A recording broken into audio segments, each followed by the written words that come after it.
Welcome back to Fox 5's Live Zone. I'm Chad Ricardo in for Guy Lambert here today. And I got to tell you, what it is that I love about this show is that you never know what you might see. You just heard us talking about Ultimate Frisbee. Now we're going to dive right on into politics. And for that, we're welcoming to the Live Zone, Madeline Summerville. Madeline, thank you so very much for taking a moment with us here today. Hey, Chad. Thanks so much for having me. All right. Well, Madeline, it's a Friday, so that means that there is no better day than to talk some politics and more specifically, President Donald Trump.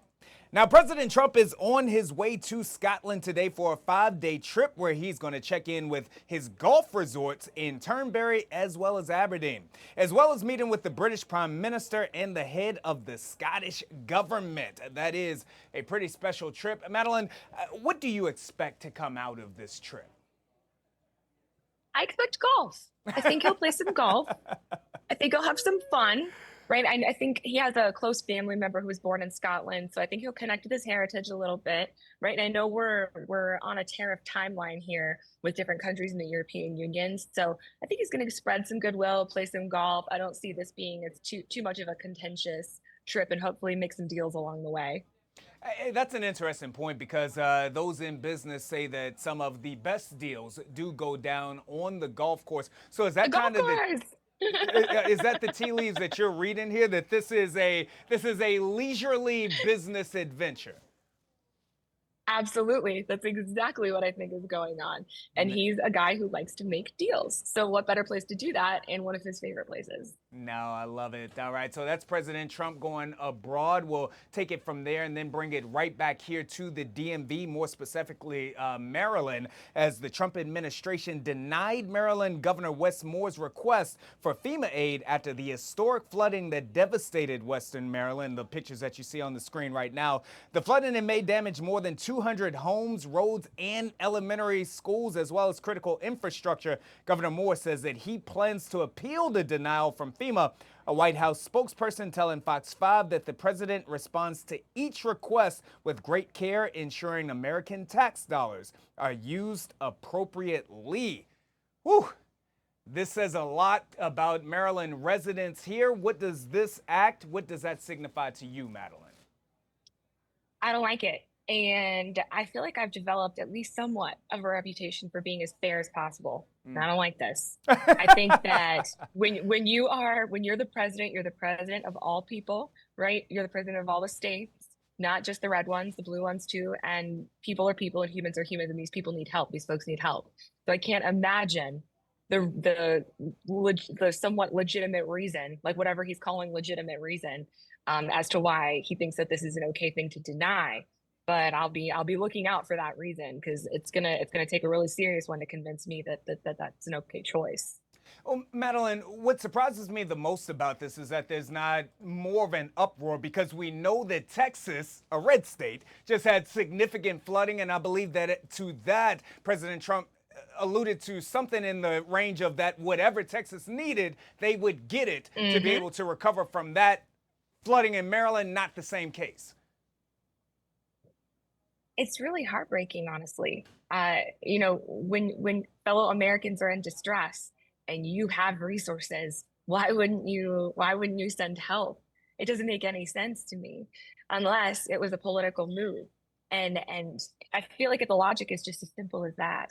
So it's disappointing to me to see that we're not able to put politics aside when, human life and limb are in danger. Extraordinarily in danger, and not only the life but the property and everything else, people's Yep. entire lives, the totality of their lives and their comfort is at stake. So I happen to agree with you there. All right, we'll go ahead and move on to Columbia University, as this is a topic that has been in the news for now years now, as they and the Trump administration have reached a deal which allows for the university to once again receive federal funding, which is a big deal. The university agreed to pay more than $220 million to settle federal civil rights investigations. The White House says that it failed to protect Jewish students during months of protests. And now, as part of that deal, a senior White House official says that the university has handed over hiring and admissions data. They must ban mass protests, add their own security force, and cooperate with the New York City police. Colombia will also give more than $20 million to Jewish employees who say that they themselves face discrimination. Was this the right move for Colombia? So I'll come at it from both Come perspectives. on with it, I man. was raised Jewish. Let's go. I was raised Jewish. I was raised in Orthodox Jewish family community, and I faced anti-Semitism Yeah. discrimination myself. They spray painted a swastika on my house when I was a kid. So I genuinely appreciate the president of the United States and his administration taking the time and the effort to make sure that anti-Semitism doesn't happen, especially with everything that's going on with Israel right now. Having said that, I think this is an excuse to be able to accomplish what he wants to with the universities. If you look at what his narrative and what JD Vance's narratives have been over the last few years as they've campaigned, they have publicly said the universities are the enemy. We agree with Nixon, the universities are the enemy because they are the arbiters of truth. They tell the people what the truth is, and they don't like climate change. They don't like talking about human rights abuses overseas. They don't like DEI. They don't like talking about these things. And so I see this, even though I don't want to, I see this as an effort to try to gain ideological control, because part of that settlement was giving oversight to an independent person to make a judgment about whether or not the curriculum in the Middle East studies was okay. So I don't think that any university should have to submit ideological control to any presidential administration. So as much as I would love to sign on and say, I love this, I appreciate that you're protecting me and my family, I think this was just kind of a way to get around skirting what they actually want to do and still make it happen. Wow. I think that that's a great answer, and I think that it says a lot about yourself, the way that you are able to see both sides of that. In your own internal conversations, if you've shared this view with others within your circle, do you get pushback for that from the Jewish community, or are more within the Jewish community feeling the same way? That's a great question, and something I really enjoy talking about because nobody ever asks me. But I get a lot of pushback, and I was talking to my family about it recently, and I wore my Star of David the other night when I was on primetime because they of course don't want anyone to be hurt in Gaza. They of course love children and families and people who are there who are civilians, but they feel like, they're protecting their homeland. And on the flip side, right, people here are remembering, hey, remember, all people are people. Everybody matters. Everyone counts. And so it's just really not a fair fight here that everyone's having. So for that reason, it feels great that the Trump administration is trying to protect us for that reason. And I feel like from my friends that are on the right, my friends that are on the left, I can't get anybody to agree with me. I can't get anybody to because I don't even feel like I'm in the center. I just feel like I'm being reasonable about it. Right. I can't really get anybody to say, let's just consider the human rights aspect of this, and also don't be used as a pawn. Don't be used by an administration that's trying to use you for something when they really don't care about the underlying issue. No, look, I love that about you. Again, it is an ability to not just join one team or the other team, but to actually be able to look at things the way that they are from both sides.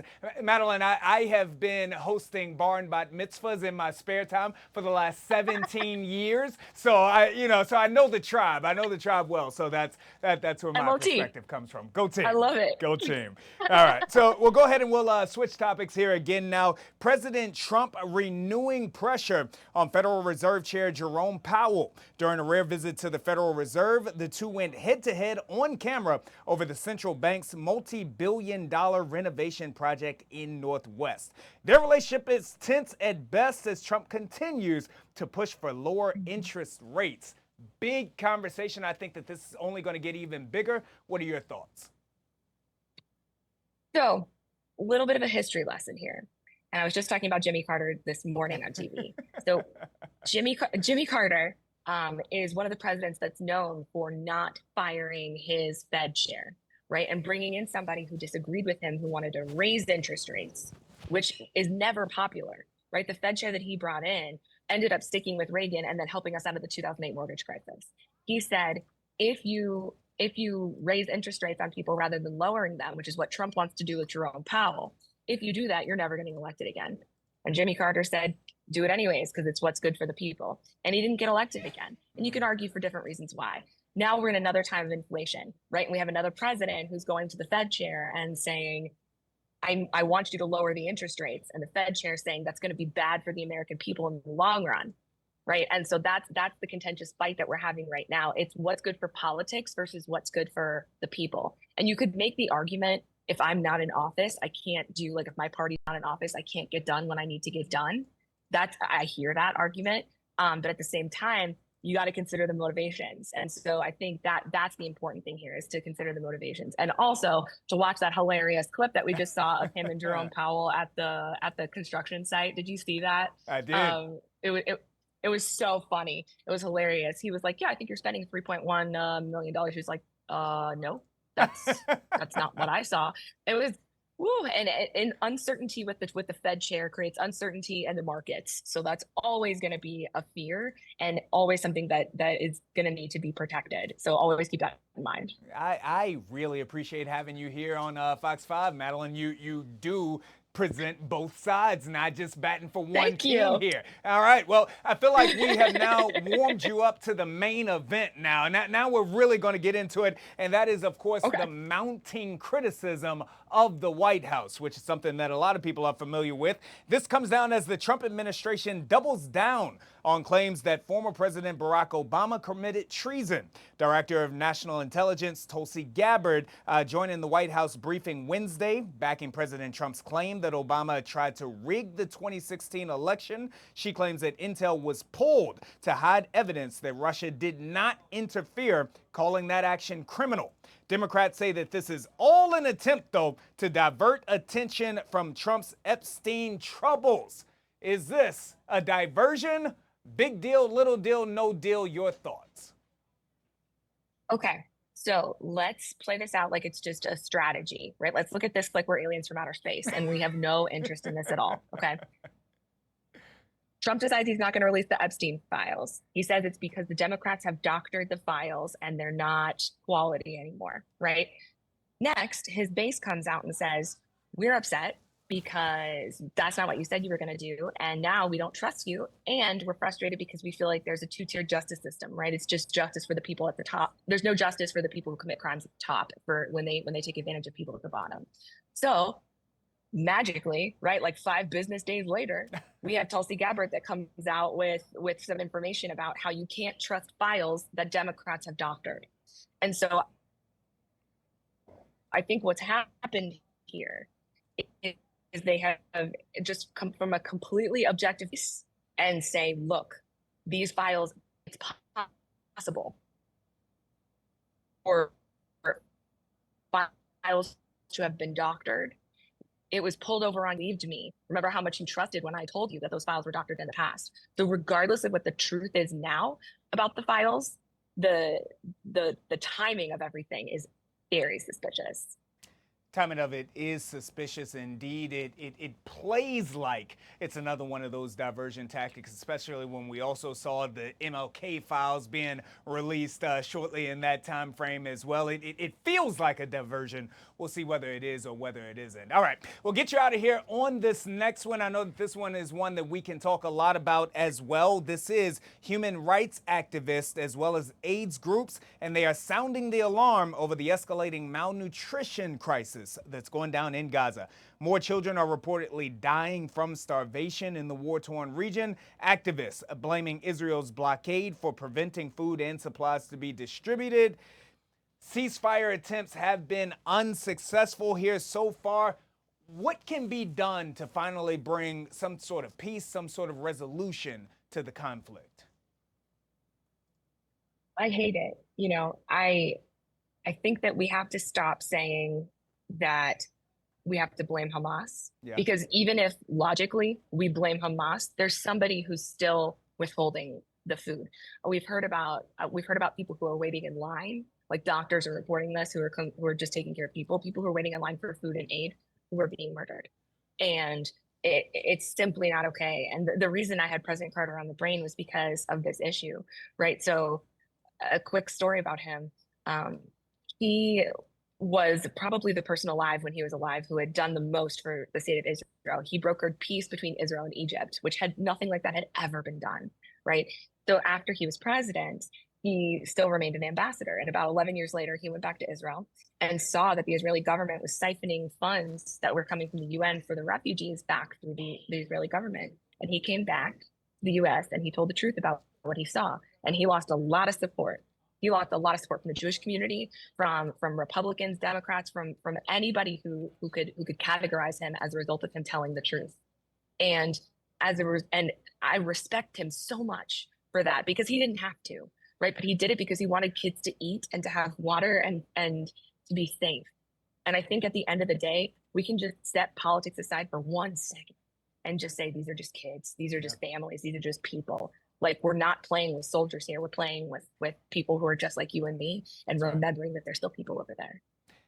I'm going to preface my my follow-up question by saying this: as someone who is a minority in my own regard, one of the things that I don't love on television is when hosts ask for someone to speak for all of their people, as if all of their people are a monolith in and of themselves. And since I don't like doing that so much, I'm going to do that with you right now, Madeline. Okay.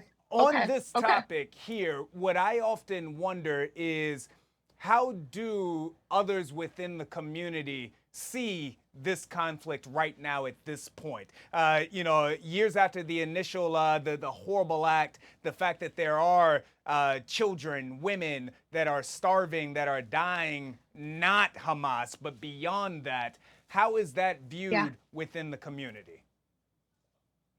I would say that it breaks apart based on age. Yeah. I would say that the older folks in the Jewish community who remember their parents who were in the Holocaust, who feel like the desperate need to have a safe place to where we all know Israel is surrounded by countries that don't want it to exist, period. Right. So they still feel that tie that they feel like can't be broken, and that loyalty that says, if we don't have a state that exists for ourselves, and you know, it's the IDF, it's the defense force, right? There's no offense. So if Hamas laid down their weapons, that's the line I hear from older folks. If Hamas laid down their weapons, they'd be done today, right? So that's their perspective. And then I think the younger generation, who's less connected to the past, who's less connected to the history of the establishment of the state of Israel and why it happened, are feeling like, why is this happening at all?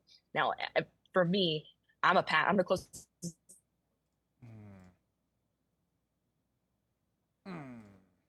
Think war is ever necessary. I think there's always some way to make things right. But I think, sorry, did I cut out there for a sec? Okay. Oh, you're back. I think I lost you there for a second.